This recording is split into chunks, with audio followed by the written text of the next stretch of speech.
Welcome to Creative Momentum with Meg Dunley. This episode is episode 20 of the first season, the Chateau season. This episode, like all of the other ones in this season, was recorded while I was at Chateau in France in July 2025. And it features interviews with writers and artists who I met there. Today's episode is with Naomi Elizabeth Montoya and Su Hudson, a dynamic and collaborative duo from Albuquerque, New Mexico. Naomi is a multidisciplinary performing artist with over 27 years of teaching experience, specializing in contemporary dance and having performed Afro-Cuban, Afro-Brazilian dance company. Su is a filmmaker with over 35 years in film industry, and together for the last 20 years they've been creating site-specific dance films which take dancers off the stage and into diverse landscapes like the white sands of New Mexico, or domestic spaces like kitchens, or at the Chateau forests, and then they bring these films back onto the stage for multimedia performances. During our conversation, they share their collaborative, creative process and how they work with spontaneous and unpredictable nature of location-based work, and the wisdom that they've gained on finding your creative community and doing what you love. Their partnership demonstrates that beautiful synergy between technical expertise and artistic vision, and between planning and spontaneity. I really hope you enjoy this episode. I love chatting with Naomi and Su, and I miss them dearly, and I loved getting to know them at Chateau. As we begin this year, 2026, it is such a great time to think about creative collaboration and following what brings you joy. It's time for a reset. I hope you enjoy this interview. Hello, Su and Naomi. Do you want to start by just introducing yourselves, your names, and where you're from? My name is Naomi Elizabeth Montoya. I'm from Albuquerque, New Mexico in the United States. And I am Su Hudson. I am also from Albuquerque, New Mexico in the United States. Excellent. Naomi, can you please tell me about what your creative discipline or creative disciplines may be?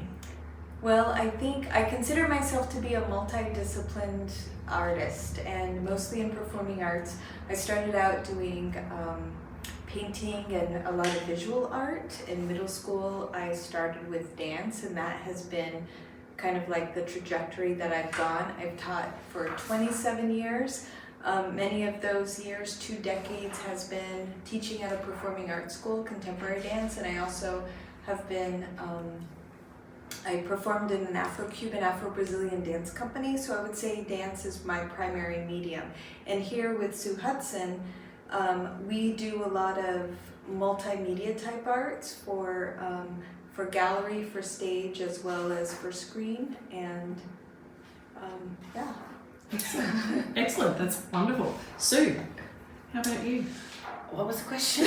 Tell me about your creative discipline. My creative discipline. Yeah. I am a filmmaker with 35 plus years working in the film industry, and for the past 20, Naomi and I have spent those years making site-specific dance films, which is a concept where you take a dancer off the stage and you take them anywhere else. Mm-hmm. Anywhere else. And so then the meta part of that is then we create these films, and then what we do a lot of times is we'll take it back on stage and create a performance that's film with dancer with, or even an installation. We don't always have to be there. Excellent. Tell me, maybe collectively but also separately, about your creative process. Like, how do you work as a collaborative team? So a lot of separately. I'm sorry, I didn't let you finish your question. A lot of times what we do is it's about the location. Mm-hmm. So we'll have a location, and where the white sands, I don't know if you know them, they're these crystal gypsum white gorgeous sands in southern New Mexico. And the idea of, so we'll know we're going down there and we'll think about white and color and what we would like to do. I like to work with textiles, like lots and lots of material a lot of times. And so the idea of the sand with yards of taffeta or silk or whatever we can to move with that. And so then we can plan till we're blue in the face, but really until we get there, we don't know what's going to happen. Because we don't know as a dancer. Well, and I think that's kind of the exciting and spontaneous part of like doing site-specific work is you may work in a studio and I may have like a short choreography, but once you're there, in fact, when we did that first shoot in White Sands, I had this choreographic phrase ready to go, but then realizing once I got there, the unforgiving nature of the sand, you can't stand still because when you move a certain way, your foot sinks. And I think that added like a different dimension in how one moves through the space. But I think, we found that to be part of part of the excitement of not knowing what may happen. Like, is it going to be really windy that day? How are we going to work with that? It's going to rain. Yep. Not in New Mexico, but. So I think, but the long or the short story or the short answer for that is that I think we're primarily inspired by landscape and space. And just, since we live and work primarily in New Mexico, there are so many diverse landscapes. And I think that's been definitely like part of the fuel for inspiration and creation. But not just landscape, space, anything else. Yeah, space. I mean, Yeah. We work in a lot of domestic spaces, exploring like the female experience, like say in a kitchen, but creating a dance in a kitchen or inside a refrigerator, or like domestic space that we use in a very specific way, and then in our real lives, but then using it differently, creating movement in it. And it's interesting because those in particular, after a show, women really want to talk about working in the kitchen and thinking about, because breakfast, lunch, dinner, dishes, wipe it down. Never ends. Never ends. And especially as you get older, that cycle is just and over and over and over and over. But also I think sometimes you think about like historically, like sometimes like the secrets or the gossip or the stories told in the kitchen, it seems to be, even when you have like a party, everyone always seems to gravitate towards the kitchen, even though you have these other fabulous living spaces. It's like that's the place, that's really the hearth of a home, and like what happens in that space. It's like the good, the bad, and the ugly. A friend comes over to tell you a story, you're sitting at the table in the kitchen having coffee or tea to discuss, all of the great things and some of the tragedies of life. So thinking about your creative process, what is different for each of your creative processes? I deal with a lot of the technical side of it. I'm looking at light and equipment and, times of day, things like that. Yes, she actually often keeps me grounded and into the reality, because sometimes I go off into the ether thinking about all these other things, and then it's helpful. But I think as far as like when I have an idea, I often have to journal about it and let it sit and think about it. And I think sometimes that may be also maybe going into a studio or into a space and doing some improvisational movement, but also coming back to journal about it. And sometimes like, researching or other ways to like fuel like what's my drive about doing this particular thing, even if it doesn't make sense to maybe the viewer or the public at large. So I think that definitely journaling as well as movement are part of my process.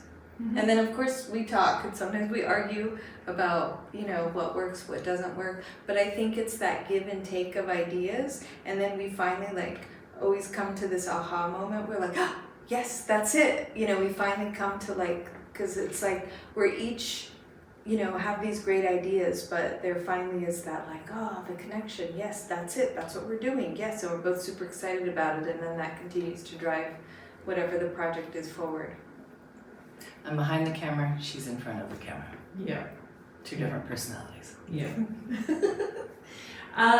Tell me a little bit about your creative routines. Like, what routines do you have to do your creative work? Do you have daily routines, weekly routines? Do you have touchstones that help you into it? We've been doing this for so long now that a lot of times our work is based on grants that we get. And so sometimes those grants have parameters, and so that will guide a lot of what we do. But when we first started, even then, I mean, we've basically been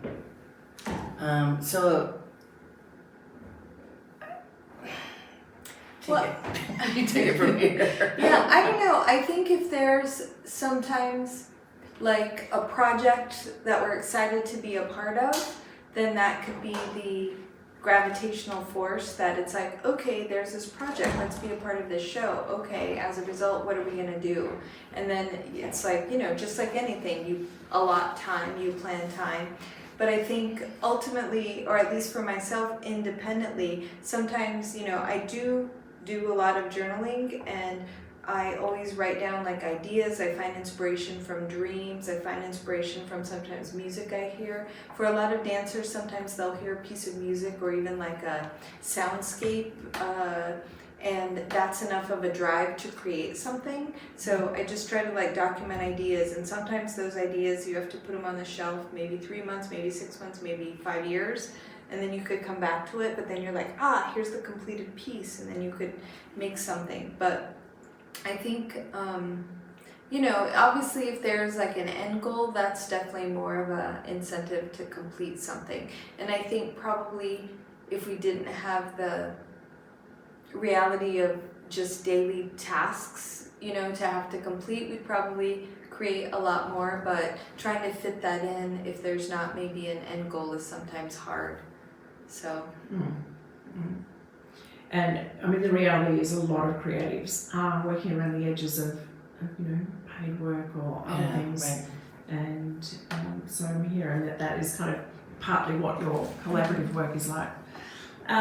If you were to meet and have a conversation with someone who's really early on in their creative journey, just wanting to kind of dip the toes in and see what it's like, what are the pieces of wisdom that you would want to impart?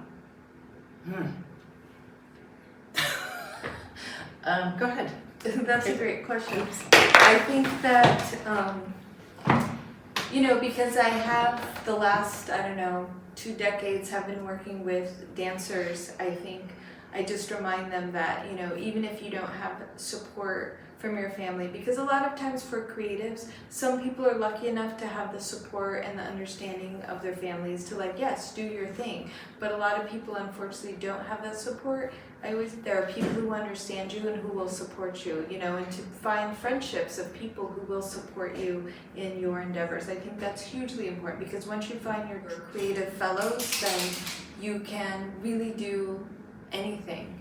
And so there's that. And the other thing is, just because someone tells you no, I mean, I know my personality type is like, if someone says, oh, you can't do that, that's not a thing, you will never get work like that. I mean, that's sometimes been more of a drive to do it and do it really well, you know, to kind of, you know.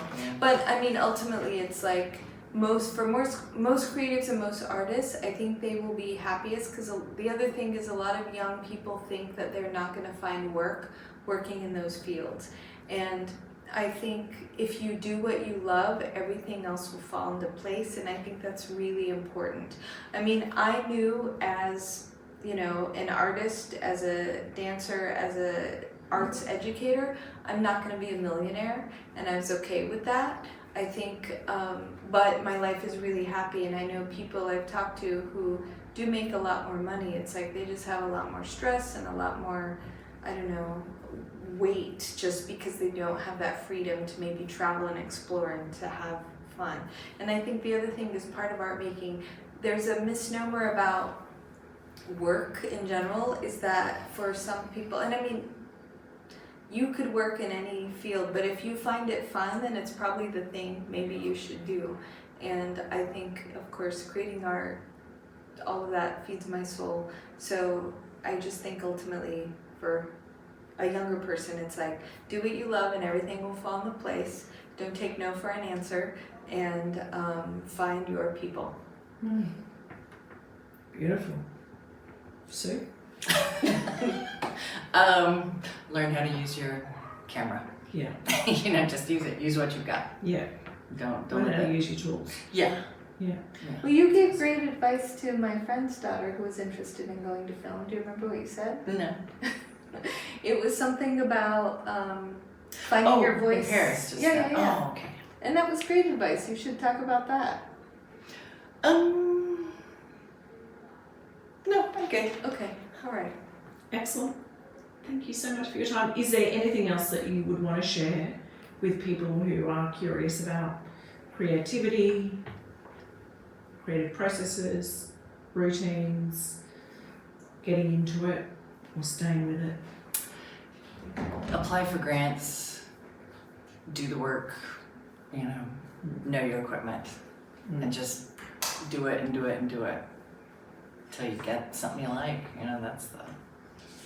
It's about keeping it going. Well, and I think every opportunity you have, even if maybe like you do apply for a grant and you don't get it, I feel like it's a learning experience. I think about that also for auditions for dancing and acting. It's like every time you do something, you learn. Even if the outcome isn't maybe what you expected, it's just like, what did you get from that experience? And moving forward, what did you get from that experience? And continuing to learn is, always fantastic. Thank you so much for your time. Thank you, Meg. Thanks for listening to that interview and for joining me in this episode. What strikes me about Naomi and Sue's work is how they embrace that unpredictable planning extensively, but remain open to what emerges when they arrive at a location, whether that's the sand that you won't let you stand still, or the wind demanding different kind of movement. And I saw them having to pivot while at the Chateau. They came with an idea and then they had to rethink how they could do that, and that was beautiful to watch how they went through that. I love that exploration of kitchens as spaces that, where life stories unfold. Breakfast, lunch, dinner, that cycle that never ends, and the secrets that are shared over coffee, the good, bad, and ugly. And it offers such a rich lens for understanding the female experience in domestic life. I love Naomi's encouragement to find your people when family support isn't there, and her conviction that doing what you love allows everything else to fall into place. It's something that I am always embracing and encouraging other creatives to embrace. I also love how she talks about the challenges, that the pressure many of us feel to prioritize financial success over fulfillment. Her observation that she knew she wouldn't be a millionaire as a dancer and arts educator, but chose happiness anyway, while friends who earn more money carry more stress, less freedom. And it just, these words just really invite us to really reconsider what success actually means. I love Sue's grounded advice about mastering your tools, such an important thing for us to do, and to do the work, and I think probably in every single episode so far, all 20 episodes, the writers and artists have talked about that importance of doing the work. Do the work until you create something you like. And this collaboration, I know a lot of writers and artists are thinking about, how to collaborate. And, the gorgeous thing about, collaboration is just a beautiful way to work with other people and learn from each other and to share wisdom. Sue's advice also that, shared wisdom of every rejection or failure is just a learning experience. And it just reminds us that we can, this creative path, this creative journey, whatever you want to call it, is just one of continuous growth and resilience. Such an important thing for us to be reminded of, especially at the start of the year where we're thinking about what we need to do this year. Growth and resilience is incredibly important. I really loved that interview and I hope you enjoyed it too. As we begin this new year, I hope that you can find your creative community. If you want to join me in my creative community, you can find the details in the show notes about things that I've got on offer for this year ahead. I hope that you also find some joy over convention and that you just learn to trust yourself with every experience, even challenging ones. Set some intentions about what you're wanting this year to be. All of that will help you move forwards, and taking action helps you move forwards even more. Otherwise, you're just dreaming. If you want to find more about Su and Naomi and their work, you can find the details in the show notes. If you like this episode, please do like, share, subscribe, and follow to help more creatives connect and find their way into their creativity. Until next time, keep building your own creative momentum. Oh, and before I forget, next season, I'm going to be featuring Australian writers and artists. If you would like to be on this podcast in the next season, which will be starting, I think, in mid-February, then please do reach out. I will leave some details about how to do that in the show notes, or you can just connect with me on any of the social media or send me an email, meg@megdunley.com. Thanks for listening, and until next time, keep building your own creative momentum.